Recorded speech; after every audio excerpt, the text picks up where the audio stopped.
उषा का सगा बेटा सुनील और बहू कीर्ति उन्हें उनके सौतेले बेटे के साथ छोड़कर जा रहे होते हैं। बेटा, तेरी जब कमाई बढ़ जाएगी कम से कम तब तो मुझे तू लेने आ जाना। हाँ हाँ माँ, क्यों नहीं। चलो भी, अब कितना लेट कर दिया है, टैक्सी इंतजार कर रही है बाहर। हाँ हाँ चलो। सुनील और कीर्ति चले जाते हैं और उषा उन्हें जाता हुआ देख उदास हो जाती है। तभी वहाँ निशा आ जाती है। अपनी सास को उदास देख निशा उनके पास जाती है। क्या हुआ मम्मी जी, आप तो बहुत सगा बेटा करती थी। आपके सगे बेटे ने तो आपको छोड़ दिया और चले गए अपनी अलग गृहस्थी बसाने। देख बहू, मेरे बेटे को कुछ भी कहने की जरूरत नहीं है। मुझे यकीन है कि जब उसकी तनख्वाह बढ़ जाएगी तो वो मुझे लेने जरूर आ जाएगा। हाँ, ये भी देख लेंगे कि वो लोग आपको वापस लेने आते हैं या नहीं। तब तक तो आप भी यहीं हो और मैं भी। उषा अपने बेटे के ना होने से बहुत ही उदास रहने लगती है। उन्होंने खाना खाना भी छोड़ दिया। सुनिए जी, मम्मी जी ने आज भी कुछ नहीं खाया। जब भी खाने के बारे में पूछती हूँ तो कह देती हैं भूख नहीं है और अपने कमरे में ही बैठी रहती हैं। ये सुनकर ऋषभ अपनी माँ के पास खाना लेकर जाता है। माँ, सुनील बेटा आ गया तू? ओह, तू है। माँ, मैं खाना लाया हूँ, खा लीजिए प्लीज। आप ऐसे भूखी रहेंगी तो बीमार पड़ जाएंगी। मुझे भूख नहीं है, ले जा तू खाना। ठीक है, फिर जब तक आप नहीं खाएंगी मैं भी नहीं जाने वाला यहाँ से। अरे तू क्यों जिद करता है? कहा ना मुझे भूख नहीं है। अरे मम्मी जी, आप खा भी लीजिए ना, ये कितने प्यार से आपको खिला रहे हैं, उसकी तो कदर कर लीजिए कम से कम। अरे तू क्यों बीच में हमेशा अपनी टांग अड़ाती है? ठीक है, लाओ दे दो।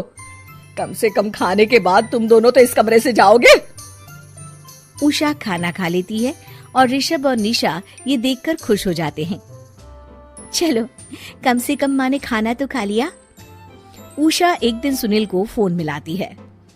हेलो बेटा सुनील, तू घर मिलने आ जाना बहू को लेकर। कितने दिन हो गए, बहुत मन कर रहा है मेरा। हाँ हाँ ठीक है माँ, ऑफिस में बहुत काम है, टाइम मिला तो आ जाऊंगा। सुनील फोन काट देता है। हेलो सुनील बेटा। सुनील की बात सुनकर उषा उदास हो जाती है। तभी वहाँ ऋषभ आ जाता है। माँ, ये देखो, मैं जलेबी लाया हूँ तुम्हारे लिए, तुम्हें बहुत पसंद है ना? उषा जलेबी देखकर बहुत खुश हो जाती है। अरे वाह, जलेबी ला दे। उषा जलेबियाँ खा रही होती है और ऋषभ अपने कमरे में चला जाता है। देखा मम्मी जी, आपका ये कितना ख्याल रखते हैं, और प्यार सगे और सौतेले से नहीं आका जा सकता। आपको उदास देखकर ये आपके लिए तुरंत जलेबी ले आए, यही तो प्यार होता है। ये कहकर निशा वहाँ से चली जाती है और उषा सोचने लगती है, शायद तू ठीक कह रही है बहू। उषा देखती है कि ऋषभ उसका बहुत ख्याल रखता है और उसे उसकी गलती का एहसास होने लगता है।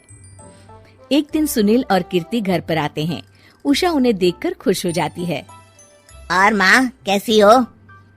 अरे बहुत अच्छी हूँ। ऋषभ और बहू मेरा बहुत ख्याल रखते हैं। वैसे मुझे नहीं लगा था कि तू आएगा बहू के साथ।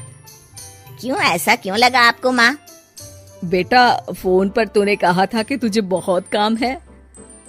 हाँ माँ, पर मुझे ये भी तो पता था ना कि मेरी माँ इंतजार कर रही होगी मेरा। ना बेटा ना, मैं तो इंतजार नहीं कर रही थी, मैंने तो उम्मीद ही छोड़ दी थी। सुनील को ये देखकर अजीब लग रहा होता है कि उसकी माँ ऋषभ से अब बहुत अच्छे से बात कर रही होती है और उसके आने की उनको कोई खास खुशी भी नहीं होती है। अपनी माँ का ध्यान न पाकर उसे थोड़ी सी जलन महसूस होती है। माँ, ये देखो मैं क्या लाया हूँ, साड़ी तुम्हारे लिए। हाँ बेटा, अच्छी है साड़ी तो। अच्छी है तो फिर आप आज इसे पहनो और फिर कहीं घूमने चले जाते हैं। बेटा, ऋषभ ने भी मुझे साड़ी दी थी, आज तो मैं वही पहनूंगी। तेरी दी हुई साड़ी फिर कभी पहन लूंगी। सुनील को अब बहुत ही ज्यादा जलन हो रही होती है। उसे समझ नहीं आता कि अपनी माँ का ध्यान फिर से कैसे वो अपनी तरफ खींचे। रात हो जाती है और उनके जाने का वक्त आ जाता है। माँ, चलो अपना सामान बांधो और हमारे साथ चलो। कीर्ति ये सुनकर चौंक जाती है। ये क्या कह रहे हैं आप? हम सासू माँ को लेने थोड़ी ना आए थे। अरे तुम चुप हो जाओ। माँ चलो जाओ, अपना सामान बांध लो। आप मेरे साथ आ रही हो, मैंने कह दिया तो कह दिया। अरे पर बेटा, तेरी तो तनख्वाह कम है, मैं तुझ पर बोझ नहीं बनना चाहती। अरे मुझ पर बोझ नहीं हो माँ, बस आप चलो ना, मैं लेकर ही जाऊंगा आपको। नहीं बेटा, अब मैं नहीं आना चाहती। मैं तो अब ऋषभ और बहू के साथ ही रहूंगी। ये सुनकर ऋषभ चौंक जाता है। ये क्या कह रही हो माँ? हाँ बेटा, मैं कहीं नहीं जाने वाली अब। माँ, अब सच में नहीं जा रही? नहीं बेटा, मैं तो तेरे पास ही रहूंगी अब, और जो प्यार मैं तुझे नहीं दे पाई वो सब दूंगी बेटा। ऋषभ और उसकी माँ गले मिलते हैं और निशा खुश हो जाती है।